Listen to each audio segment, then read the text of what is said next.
ಈ ಶಿವಾಜಿನಗರ ವಿಧಾನಸಭಾ ಕ್ಷೇತ್ರದ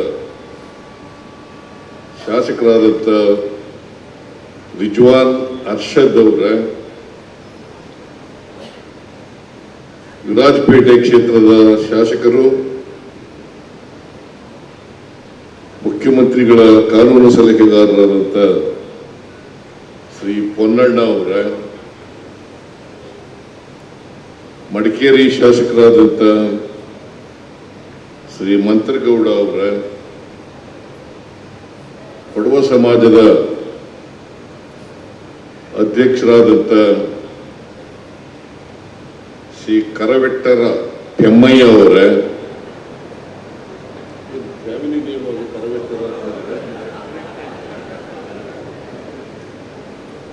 ಪೆಮ್ಮಯ್ಯ ಅವರ,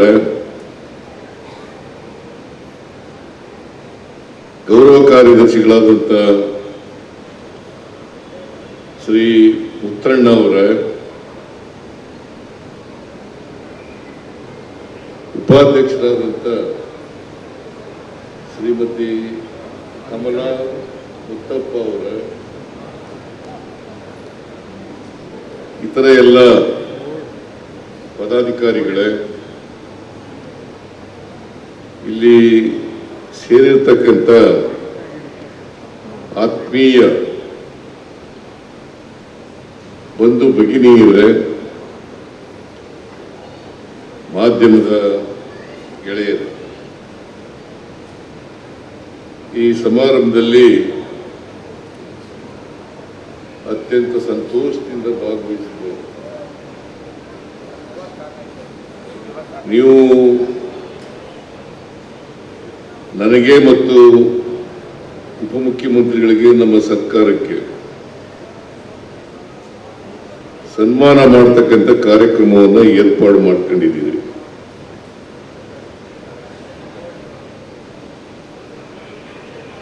ನೀವೆಲ್ಲರೂ ಕೂಡ ಕೊಡವ ಸಮಾಜದವರು, ಬಹಳ ಅಭಿಮಾನದಿಂದ, ಪ್ರೀತಿಯಿಂದ ನಮಗೆ ಸನ್ಮಾನ ಮಾಡಿದ್ದೀರಿ, ಗೌರವ ತೋರಿಸಿದ್ದೀರಿ. ಅದಕ್ಕೋಸ್ಕರ ಬೆಂಗಳೂರಿನ ಕೊಡವ ಸಮಾಜದ ಎಲ್ಲರಿಗೂ ಕೂಡ, ಮತ್ತೆ ಕೊಡಗಿನ ಎಲ್ಲ ಕೊಡವರಿಗೆ ಮತ್ತೆ ಇತರರಿಗೆ ನನ್ನ ಧನ್ಯವಾದಗಳನ್ನು ಹೇಳಲಿಕ್ಕೆ ಬಯಸ್ತಾ ಇದ್ದೇನೆ.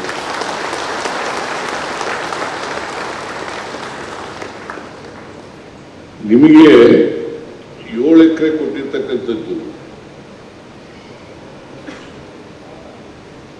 ಎಲ್ಲ ಸಮಾಜದವ್ರಿಗೂ ಕೊಡ್ತಾ ಇದ್ದೀವಿ. ಅದೇ ರೀತಿ ನಿಮ್ಮ ಸಮಾಜಕ್ಕೂ ಕೂಡ ಕೊಟ್ಟಿದ್ದೀವಿ.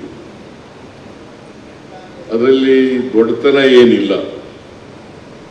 ನಮ್ಮ ಉದ್ದೇಶ ಎಲ್ಲ ಸಮಾಜಗಳು ಕೂಡ, ಸಣ್ಣ ಸಣ್ಣ ಸಮಾಜಗಳು ಕೂಡ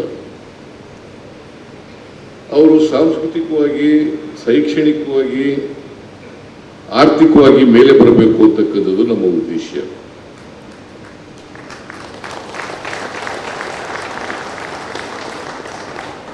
ಯಾಕಂತಂದ್ರೆ ಒಂದು ಸಂಘಟನೆ ಇರ್ತದೆ.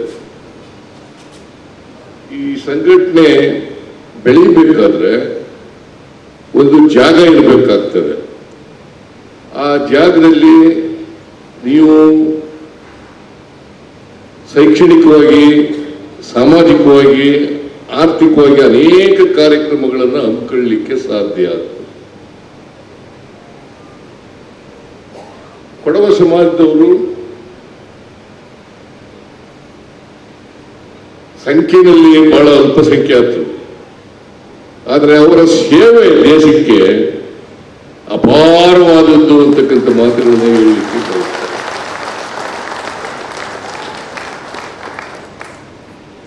ನಿಮ್ಮ ಸೇವೆ ವಿಶಿಷ್ಟವಾದದ್ದು, ನಿಮ್ಮ ಸಂಸ್ಕೃತಿ ವಿಶಿಷ್ಟವಾದದ್ದು, ನಿಮ್ಮ ಪರಂಪರೆ ವಿಶಿಷ್ಟವಾದದ್ದು, ನಿಮ್ಮ ಭಾಷೆ ವಿಶಿಷ್ಟವಾದದ್ದು, ಮತ್ತೆ ಎಲ್ಲಕ್ಕಿಂತ ಬಹಳ ಮುಖ್ಯವಾಗಿ ಶಿಸ್ತಿದೆಯಲ್ಲ, ಶಿಸ್ತಿಗೆ ಭದ್ರ ನೀವು ನಿಮ್ಮಲ್ಲಿ ಬಹಳ ಅದನ್ನ ಕಾಪಾಡ್ಕೊಳ್ತಕ್ಕಂಥ ಕೆಲಸವನ್ನು ಮಾಡ್ತೀವಿ. ಪುರುಷರು ಮಾಡ್ತಾರೆ, ಮಹಿಳೆಯರು ಕೂಡ ಮಾಡ್ತಾರೆ. ಮತ್ತೆ ಅಪಾರವಾದಂಥ ಕೊಡುಗೆಗಳನ್ನ ಈ ದೇಶದ ಸೈನ್ಯಕ್ಕೆ, ಕ್ರೀಡೆಗೆ, ಶಿಕ್ಷಣಕ್ಕೆ ಮತ್ತೆ ರಾಜಕೀಯಕ್ಕೆ ಬಹಳಷ್ಟು ಕೊಟ್ಟಿದ್ದೀರಿ.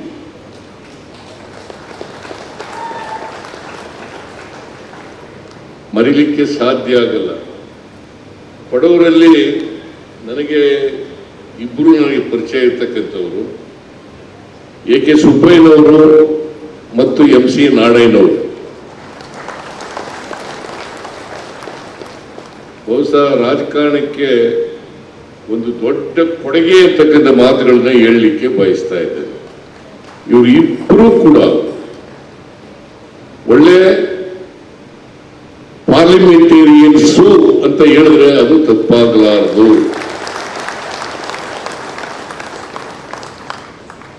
ಎಂ.ಸಿ. ನಾರಾಯಣವರು ಒಳ್ಳೆ ಪಾರ್ಲಿಮೆಂಟೇರಿಯನ್, ಎ.ಕೆ. ಸುಬ್ಬಯ್ಯನವರು ಕೂಡ ಒಬ್ಬ ಒಳ್ಳೆ ಪಾರ್ಲಿಮೆಂಟೇರಿಯನ್. ಅಪಾರವಾದಂಥ ಜ್ಞಾನ ಇರ್ತಕ್ಕಂಥದ್ದು ಮತ್ತು ವಿಷಯ ಸಂಗ್ರಹಣೆ, ಮಾಹಿತಿ ಇದ್ದಂಥ ವ್ಯಕ್ತಿಗಳು ಅಂತಕ್ಕಂಥ ಮಾತುಗಳನ್ನು ಹೇಳಲಿಕ್ಕೆ ಬಯಸ್ತಾ ಇದ್ದೇನೆ.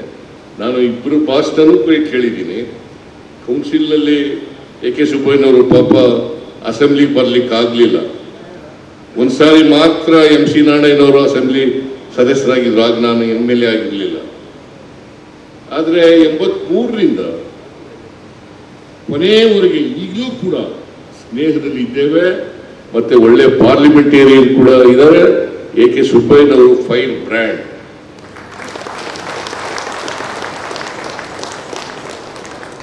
ಆ ಎಲ್ಲ ಲಕ್ಷಣಗಳು ಕೊನ್ನಣ್ಣನಿಗಿದಾವೆ. ಆದ್ರೆ ಫೈರ್ ಬ್ರ್ಯಾಂಡ್ ಆಗ್ತಾರ ಅಂತೇಳಿ ನೋಡ್ಬೇಕು ಕಾದು. ಯಾಕಂದ್ರೆ ಎ.ಕೆ. ಸುಬ್ಬಯ್ಯನವರು ಫೈರ್ ಬ್ರ್ಯಾಂಡ್ ಆಗಿದ್ರು, ಪನ್ನಣ್ಣವರು ಕೂಡ ಫೈರ್ ಬ್ರ್ಯಾಂಡ್ ಆಗ್ತಾರ ಅಂತಕ್ಕಂಥದನ್ನ ಕಾದು ನೋಡ್ಬೇಕು ಆಗ್ತದೆ. ಬಟ್ ಮಾಹಿತಿ ಪ್ರಕಾರ ಒಳ್ಳೆ ಮಾಹಿತಿಗಳೆಲ್ಲ ಇದ್ದಾವೆ. ಒಳ್ಳೆ ಪಾರ್ಲಿಮೆಂಟೇರಿಯನ್ ಆಗ್ತಕ್ಕಂಥ ಎಲ್ಲ ಲಕ್ಷಣಗಳು ಇದ್ದಾವೆ ಅಂತಕ್ಕಂಥ ಮಾತುಗಳನ್ನ ಈ ಸಂದರ್ಭದಲ್ಲಿ ಹೇಳಲಿಕ್ಕೆ ಬಯಸ್ತಾರೆ. ನಾವು ನಮ್ಮ ಸರ್ಕಾರ ತೀರ್ಮಾನ ಮಾಡಿದೆ, ರೆವಿನ್ಯೂ ಮಿನಿಸ್ಟರ್ ಕೂಡ ಹೇಳಿದ್ದೀವಿ ನಾವು, ಯಾರೇ ಸಂಘ ಸಂಸ್ಥೆಗಳು ಕೇಳಿದ್ರು ಕೂಡ ಅದು ಪ್ರಾಧಿಕಾರದಲ್ಲಿ ಕೇಳಲಿ ಅಥವಾ ಬೇರೆ ಜಾಗದಲ್ಲಿ ಕೇಳಲಿ, ಅದನ್ನ 10% ಕೊಡಬೇಕು ಅಂತೇಳಿ ತೀರ್ಮಾನ ಮಾಡಿದ್ದೇವೆ. 10% ಗೈಡೆನ್ಸ್ ವ್ಯಾಲ್ಯೂನಲ್ಲಿ 10% ಕೊಡಬೇಕು ಅಂತ ಹೇಳಿದ್ದೀವಿ.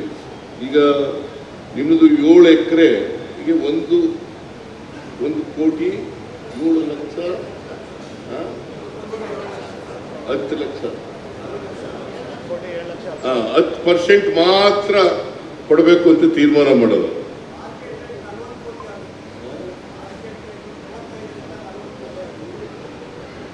ಮಾರುಕಟ್ಟೆನಲ್ಲಿ 35ರಿಂದ 40 ಕೋಟಿ ರೂಪಾಯಿಗಳಾಗ್ತದೆ